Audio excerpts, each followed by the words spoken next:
Israel set out with all that was his, and when he reached Beersheba, he offered sacrifices to the God of his father Isaac. And God spoke to Israel in a vision at night and said, "Jacob, Jacob." "Here I am," he replied. "I am God, the God of your father," he said. "Do not be afraid to go down to Egypt, for I will make you into a great nation there. I will go down to Egypt with you, and I will surely bring you back again, and Joseph's own hand will close your eyes." Then Jacob left Beersheba, and Israel's sons took their father Jacob and their children and their wives in the carts that Pharaoh had sent to transport him. So Jacob and all his offspring went to Egypt, taking with them their livestock and the possessions they had acquired in Canaan. Jacob brought with him to Egypt his sons and grandsons and his daughters and granddaughters, all his offspring. These are the names of the sons of Israel, Jacob and his descendants, who went to Egypt. Reuben, the firstborn of Jacob. The sons of Reuben, Hanok, Palu, Hezron, and Carmi. The sons of Simeon, Jemuel, Jamin, Ohad, Jachin, Zohar, and Shaul, the son of a Canaanite woman. The sons of Levi, Gershon, Kohath, and Merari. The sons of Judah, Onan, Shelah, Perez, and Zerah. But and Onan had died in the land of Canaan. The sons of Perez, Hezron, and Hamul. The sons of Issachar, Tola, Puah, Jashub, and Shimron. The sons of Zebulun, Sered, Elon, and Jalil. These were the sons Leah bore to Jacob in Paddan Aram, besides his daughter Dinah. These sons and daughters of his were 33 in all. The sons of Gad, Zephon, Haggi, Shuni, Esbon, Eri, Arodi, and Areli. The sons of Asher, Imnah, Ishva, Ishvi, and Beriah. Their sister was Sarah. The sons of Beriah, Heber, and Malchiel. These were the children born to Jacob by Zilpah, whom Laban had given to his daughter Leah, 16 in all. The sons of Jacob's wife Rachel, Joseph, and Benjamin. In Egypt, Manasseh and Ephraim were born to Joseph by Asenath, daughter of Potipharah, priest of On. The sons of Benjamin, Bela, Becher, Ashbel, Gera, Naaman, Ahi, Rosh, Mupim, Hupim, and Ard. These were the sons of Rachel who were born to Jacob, 14 in all. The son of Dan, Hushim. The sons of Naphtali, Jazeel, Guni, Jezer, and Shillem. These were the sons born to Jacob by Bilhah, whom Laban had given to his daughter Rachel, 7 in all. All those who went to Egypt with Jacob, those who were his direct descendants, not counting his sons' wives, numbered 66 persons. With the 2 sons who had been born to Joseph in Egypt, the members of Jacob's family, which went to Egypt, were 70 in all.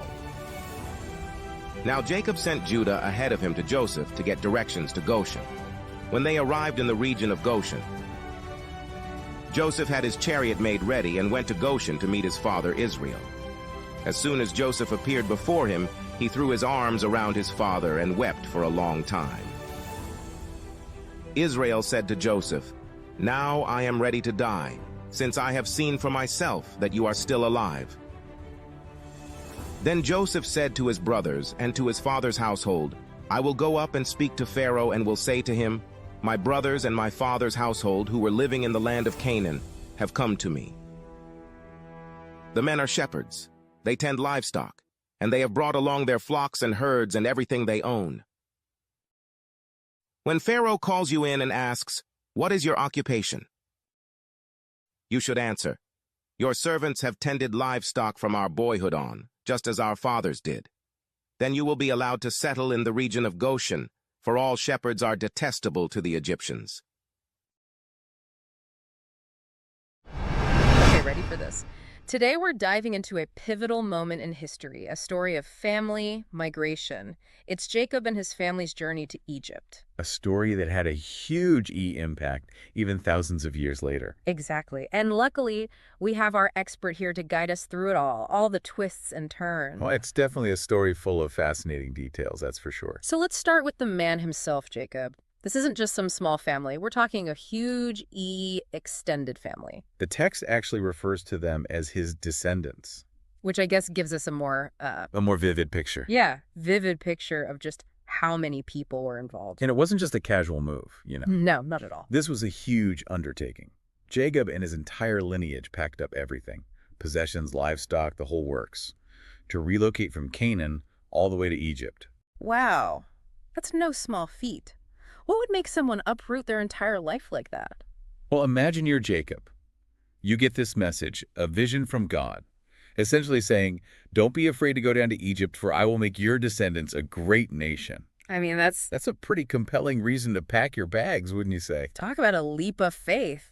Leaving everything they knew behind, trusting in a vision. A vision they may not even fully understand. Right, exactly. It's a recurring theme throughout history, isn't it? People taking those first uncertain steps into the unknown, driven by faith, ambition, or sometimes just necessity. But in Jacob's case, But in Jacob's case, it was a divine call, it was a divine call to action. a promise of greatness for generations to come. And that promise, that one promise, sets in motion this incredible chain of events that ripples through centuries. But before we get ahead of ourselves, Right, let's not get ahead of ourselves. let's rewind back to that journey. We're talking about a massive group of people traveling across harsh terrain. It couldn't have been easy, You're right, it definitely would have been a challenging journey, even with some help, even with a little help. even with a little help. Interestingly, the text mentions that Pharaoh himself provided wagons for Jacob and his family. Okay, so they had some help. They did. This wasn't just a random migration, you see. It was a carefully orchestrated event. So they had a little, A little VIP treatment. yeah, that definitely wouldn't be your average caravan. Trekking across the desert. Trekking across the desert, not at all. This detail speaks volumes about the significance of Jacob's arrival in Egypt. He wasn't just another... He wasn't just another face in the crowd. He was someone of note, someone who warranted the attention, the favor of the pharaoh. It makes you wonder about their relationship, doesn't it? It really does. But I guess that's a story for another Deep dive. Another deep dive, exactly. But right now I'm picturing this massive procession of wagons overflowing with people and livestock and all their belongings, slowly making their way towards this uncertain future. And holding on to that promise. Holding on to that promise. Or that vision of becoming a great nation. It's a powerful image, isn't it? It really is. It really is. And it sets the stage for what's to come. They eventually arrive in Egypt, but their journey doesn't end there, does it? It does not. They end up settling in a specific region, Goshen. What's the significance of this place? Goshen.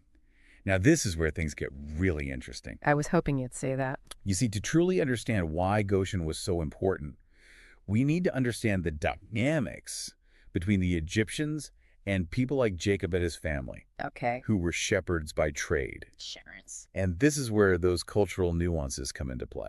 So the Egyptians and shepherds, what's the story there? Was it just a simple case of different strokes for different folks, or was there something more to it? It's a bit more nuanced than that. You see, in ancient Egyptian society, shepherds occupied a peculiar social standing.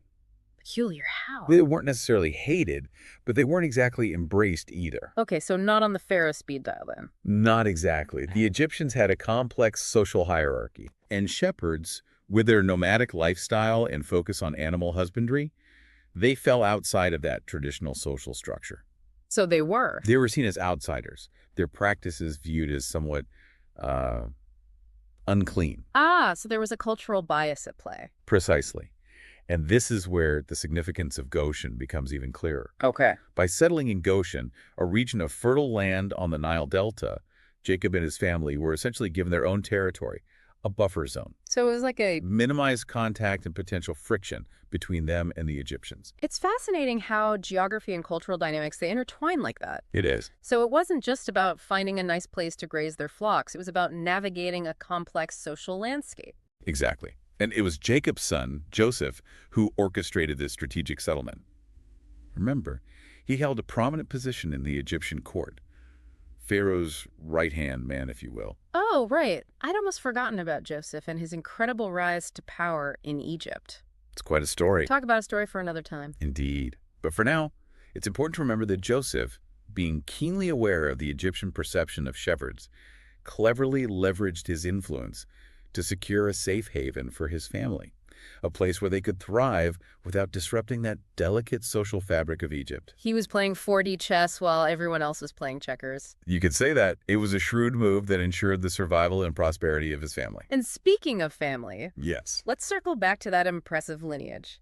That family tree that brought 70 souls down to Egypt. We have that list of names, and it's pretty extensive. It's easy to get lost in the sheer number of people, but I remember you saying that these names are about more than just, Genealogy. genealogy, thank you. There's a deeper significance, isn't there? Absolutely. These names represent the seeds of a nation, the future 12 tribes of Israel. Wow. Each name, a lineage, a branch of this sprawling family tree. It's like we're looking at a map of the future. In a way, yes. For example, you have Judah, whose descendants will eventually give rise to the Davidic line of kings, Okay. a lineage that includes King David and eventually King Solomon. Wow. And then you have Levi, whose descendants will become the priestly class responsible for religious rites and rituals. It's amazing how these names, seemingly insignificant on their own, take on such weight and meaning when you consider their historical context. Exactly. And this is why simply skimming through the list wouldn't do it justice. We need to dig deeper Really? to understand the family dynamics, the relationships, the stories behind the names. And there's a particularly interesting detail about Jacob's family that we haven't touched upon yet. And what's that? He had two wives, right? Leah and Rachel. That's right. And it wasn't exactly a storybook romance, was it? No, it was definitely a complex situation reflecting the social norms and practices of the time. Right. And it wasn't just Leah and Rachel. Each wife had servants who also bore children with Jacob. Okay, that's a lot to unpack. It definitely doesn't fit our modern understanding of family dynamics. It's crucial to remember that family structures in ancient times were vastly different from our own. Of course. Polygamy, for instance, while not universally practiced, was not uncommon, particularly among the more affluent classes. So it was a different time, It was. with different customs, different social structures. But even within those structures, there must have been complexities, rivalries, maybe even moments of tenderness and compassion. Absolutely. And those stories, those human experiences, are often hidden within the text, waiting to be unearthed. Like what? For example, the rivalry between Leah and Rachel for Jacob's affection. It's a recurring theme throughout their story. It's a good point. It's a reminder that even those destined for greatness, those who shape the course of history, they're still human, That's right. driven by the same emotions and desires that we experience today. Precisely. No. And it's in those shared human experiences that we find the true power and resonance of these ancient tales. We've got a massive family, a strategic settlement, whispers of future empires. It's clear that this migration to Egypt was no ordinary event. But speaking of that massive family, I'm curious, we're still only at 70 people, right? How does this group of 70 eventually blossom into a great nation, as promised by God? Ah, well, that's where things get really interesting Yeah. and where we pick up next time. Okay, so we left Jacob and this massive family settling into their new digs in Goshen. They are, They're starting to put down roots, becoming a community. but becoming a community. You left us hanging with a bit of a A cliffhanger. cliffhanger. We're only at 70 people, right? Right. How does this group of 70 eventually blossom into a great nation as promised by God? That's the million-dollar question, isn't it? And the answer is a blend of time divine providence and, yes, a fair share of trials and tribulations. Because it's never a straight shot to greatness, is it? Not usually. No. The book of Exodus picks up generations later, Mhm. and by then the Israelites have multiplied exponentially. Okay. Remember that promise of being fruitful and multiplying? Oh, right. Well, they took it to heart. Talk about a population boom. Indeed. But with growth comes new challenges, right? Absolutely. Okay. A new pharaoh takes the throne, one who doesn't remember Joseph or the favor that he showed to Jacob's family. Makes sense. This pharaoh sees the burgeoning Israelite population as a threat, a potential enemy within. So much for welcoming hospitality. It's a classic case of the pendulum swinging. Yeah. The Israelites go from favored guests to a source of suspicion and fear. And that sets the stage for the Exodus itself, right? Precisely. The epic story of Moses, the plagues, the parting of the Red Sea. But that's a deep dive for another day. Oh, you're killing me with the cliffhangers. Sorry. But I get it. We have to draw the line somewhere. Indeed we do. Okay. But before we wrap up this part of the story, I want to emphasize something we touched upon earlier. Okay. It's easy to get caught up in the grand historical narrative, the sweeping saga of nations and empires. But we shouldn't forget about the human stories at the heart of it all. We can't forget about those people, right? Exactly. Yeah. These weren't just names on a page or figures in a census. They were individuals, families, each with their own hopes, dreams, and struggles. Think about what it must have been like for those families making that initial journey to Egypt, leaving behind everything they knew. Everything. The uncertainty, the fear, but also perhaps a glimmer of hope for a brighter future. It's powerful, isn't it? It is. And then imagine those hopes and fears passed down through generations, evolving with each twist and turn of their collective fate. It's a powerful reminder that history isn't just about dates and battles. Well. It's about the human experience, Yes. the enduring spirit of those who came before us. Beautifully said. And it's in those shared human experiences that we find connection and meaning, even across millennia. It's amazing. We started with a simple family tree, and look where we ended up. The foundation of a nation, the foreshadowing of empires and echoes of human experiences that resonate even today. It's a testament to the power of these stories, these ancient texts, to transport us across time and connect us with something larger than ourselves. As always, thanks for joining us on this incredible journey, and until next time, keep exploring, keep asking questions, and keep diving deep.